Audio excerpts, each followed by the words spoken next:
Hello, hello, hello, everybody. So, Augustine and Rosie Glow here with a little conversation to be had about how spiritual teachers and therapists and yoga teachers and anyone really who's involved in healing on some level, energetic level, does take subconscious vows of poverty. And why is that? Now, this is something that I've been looking at for the last 22 years because my original business was a yoga business and I wanted to save the world. You know, I was a single mum on benefits myself, so I had very little money. I found it very hard to imagine that anyone else could have enough money to be able to afford my services. So I was coming from a very lack place, but wanting to serve, wanting to give. And I had so many conversations, the same as so many other people, around, oh, I don't want to have to charge money. Why do I have to charge money? And it took me a long time to recognize this relationship between money and energy. But in particular, the energy I have to put out and I have to purchase things and I have to give my time to, that, you know, with all the best will in the world, we can receive all this wonderful energy, but we do need to actually make sure we're well taken care of if we're going to take care of others. Just invite yourself to ask the question, how many healers, how many yoga teachers, how many therapists, how many spiritual teachers do you know who are really wealthy? And when I say wealthy, I mean they've got assets, they're asset rich, and they also have a lovely flow of the abundance, the currency of gratitude we call money flowing in their lives. Very often they'll give the last pound, dollar, cent they have, trusting that they'll always be provided for. But for the most part, in my experience, what I've noticed is unless you're a celebrity therapist or a celebrity healer, or you've got some really good business savvy about you, you're likely to be struggling on some level financially. And the subconscious vows of poverty are very interesting. They're kind of implied. So you don't know you're taking them, but they're implied in the sort of signing up to whatever it is you do. So it's like acquiescing. It's like basically saying, okay, I'll go along with this element of it. Now, I remember having a conversation with a yoga nun about how important it was to actually have resource ourselves, because she obviously lived her whole life basically being supported by the nunnery that she was a part of, so that she could offer her service to the world. And everything was about keeping things as cheap as possible and, you know, basically doing whatever could be done for free because there were so many people in need. And that's absolutely true. 80% of the world lives on less than $10 a day. So we know that the majority of people do need a lot of support. However, if we're not ourselves in a great position to support them, what do we do? Obviously, they're subconscious, which means you don't know you have taken them. Okay. They can be implied by your family conditioning. They can be implied by you making a choice, like actually taking a certain professional route.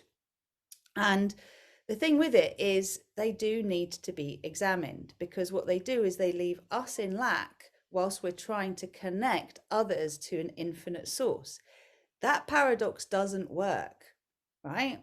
We've all heard the analogy of your own oxygen mask on an airplane before you actually help others, because obviously you're not going to be able to help many people if you don't. But it's the same thing. Tapping into infinite source, into infinite resource, means you receiving and giving from an overflowing cup. But what most of us do is we pass out before we've absorbed in.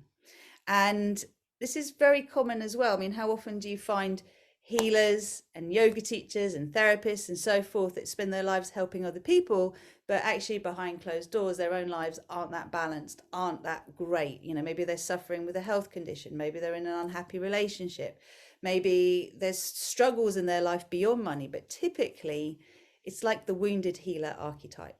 So how can we turn this around? Well, it's very important to question your beliefs around money. It's very important to consider what made you go into the work that you actually do and why it is that you want to give away everything for free, right? Why would you want to do that? Now, on a subtle level, why should anything cost anything? Yeah. except for our time exchange. But there needs to be something for us to be able to anchor into the value. And here's the thing is we're each as valuable as we decide we are. But when it comes to actually the profession that we're going into, there's these standard rates that apply, right? There's standard rates that apply to sort of being a good person. A good person isn't allowed to profit, right? Now, in the roots of all of this, when we were spiritual teachers back in the day, so in previous lifetimes or in the cellular memory we have in our bloodlines of being a teacher, we would have been taken care of by our tribe. And this is why the idea of getting paid, it's one of the reasons why there's often a block to being paid when you go into the healing arts on any level. Because in those old days, you weren't paid. You were taken care of so you could give your gifts. But the world has changed. We don't get taken care of that way anymore. So how can we actually provide if we are not provided for? And who is going to provide for us if we don't provide for ourselves? Because yes, source works through us, but it's not going to be bread and wine and everything else raining from the sky. We get given the tools to go out there to get the kind of training and support we need to adjust our beliefs and expectations so that actually we can create for ourselves and provide for ourselves. Think about how it's valued to set up a non-profit organization.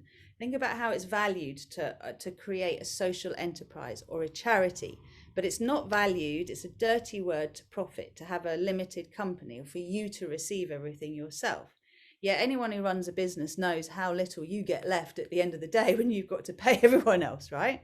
So we have to challenge the fact that, one, we might have conscious resistance to making money, and secondly, that we have subconscious resistance to making money, that one is inherited, but two is chosen by the actual profession that we go into. And there's nothing wrong with giving services away for free to those in need. There's nothing wrong with wanting to be able to support charities that do that or whatever. But it is about you also being taken care of, because otherwise you are not modeling what you want others to actually be able to do for themselves. So I know, Rosie, you are seeding the star piece right now, and there's a new earth for us to co-create, and it is super important for us to recognize these subconscious vows that we subconsciously, passively made.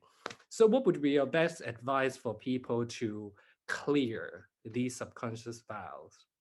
Well, first of all, do feel it's loved up and free to be me, because that is designed to start to deal with it all, and also to obviously take advantage of what we're putting forward, which is to be able to start to question and adjust your relationship with resource, because it's not just money, it's time, it's love, it's energy, it's everything that we. It's like it's everyone else can have it, but I can't. So this is also coming back to defining what a good person is, right? We've all bought into the idea that good people aren't greedy. They don't, they give to others first. This is what we've been trained as good people to do, to think of others. And yes, there is this balance between us and others, because actually we are all one. But the important thing to remember is that in order for us to fully serve, we need to be in flow, right? And if we're not in flow, all that's going to happen is we're going to give and give and give, and we will become weaker and weaker and weaker until we align with thriving, which is the new earth that we are creating. That's So, That's really lovely because I think we both believe that in a new world, and it's about collaboration. And the reason why we want more money in another people's perspective, we might be greedy, but this is just our perception, think what we are. So when we put that aside and choose to believe that when we have more resources, actually we can use that resources to do more good things to the world and create a way bigger impact. This is uh, such an important shift in the mindset. yeah, exactly. And it's so, I mean, look, I am really motivated by something I heard Carol Tuttle say, which is that she's a spiritual teacher. She said the most powerful people in the world are people with a good intention and a lot of money, right? Now, another amazing teacher, a guy called something Brady, I think it was. Sorry, I can't remember his name. But anyway, he talks a lot about impact and having impact in the world. And he said he's proud to be a capitalist. He's a millionaire too, but actually, so much of his money just goes out to, he's set up all these different foundations to deal with child trafficking, to deal with hunger, to deal with homelessness. Like, these are the things he's passionate about. And what he does is he uses his influence to actually say, you know, every time I say something on a presentation that is a wow moment for you, put impact in the comments. And for every word that every person who's put impact down, we're going to basically provide a free meal for every one of those impacts that have been put in the comments. So it's how we can be more impactful, which is so much easier to do when our basic needs are met. You know, you can't self-actualize if you haven't kind of gone up Maslow's hierarchy of needs and taken care of these basic needs, right? So why, you know, the subconscious vows of poverty are there just because of the way we've been indoctrinated and conditioned to believe we should be. But this is operating on an old paradigm in an old world that isn't representative today. It's not valid today. So we need to actually adjust the rules we inherited and say, are they valid? Are they right now? And if I have more, what does that mean? Because we've got lots of other videos, right, going to encounter the obstacles that are further ahead of you having, because we stop ourselves having because we're scared of encountering a problem that we don't know how to deal with. We know how to deal with not having. We've done that for however long. But you open that door and suddenly you have, then what's the next problem and what's the next problem? And that's why we're going to take you through an exploration of all of this, so you can just wake it all up and go, okay, it is okay to have money. It is okay to have energy. It is okay to receive, because as I receive, I can give. You and I both know Marissa Peers, like, as a teacher, she says you can't actually just breathe out all the time. Giving is breathing out. If you don't breathe in and You receive, die. you die, right? So, how to summarize this really is just to say, imagine that if 80% of the world is currently living on less than $10 a day, 20% of the world is actually in the space where they are provided for, they're safe, right? Let's say 19%. And then 1% of the world has got so much money that it doesn't need empowering, it doesn't need feeding, it needs inspiring. This gives you an opportunity to see where you want to be in all of this and where you can be most impactful, because some people will want to work with the 1%, others will want to work with the 19% that need empowering to expand their consciousness, which is the you and me. We're having this conversation now for that reason. And then, you know, the other 80% are basically needing to be fed and watered and loved until they feel safe enough, that their nervous system has settled down enough so they can start to be empowered. So, you know, we're no good if we are in a place where we're struggling to pay our rent, to basically make ends meet, to provide ourselves with the food, the water, the holistic health things that we want access to, so that we can give from an overflowing cup. We're degenerating rather than regenerating. So examining those vows of poverty, just allow yourself to consider the professions you're in, like whatever you're actually into, and what you take as a standard belief you've heard other people say around you about your profession, about money in your profession, about how people should operate in your profession, and start to question that.